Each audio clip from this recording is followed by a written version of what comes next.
The states that have done this with mining boards have missed out on the public health impacts. They don't have epidemiological and public health experts on these boards, and that's a really important aspect of it. And I know that Representative Hager referenced some of these studies. The studies that I've read have indicated otherwise, including the Duke study that associated methane contamination with fracking.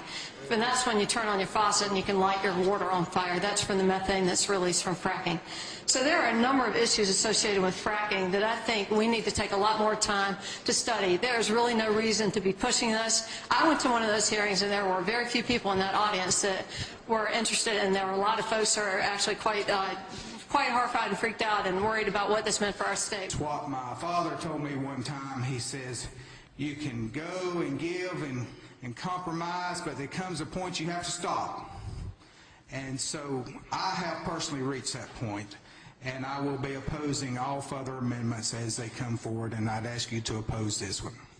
The Diener study that has been referred to, they didn't have enough time to do it, first of all, has been grossly misstated and reinterpreted just about every time Representative Gillespie opens his mouth. What it said was there are all these areas where we need further study, and if you satisfied all those things, maybe it could be done safely.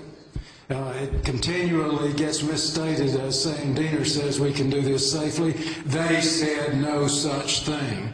The governor has not said it, and Diener has not said it. The patent for hydraulic fracturing predated my birth. It was about at the time of my conception. I don't want to think about that. But since then, there have been about 2.5 million wells drilled.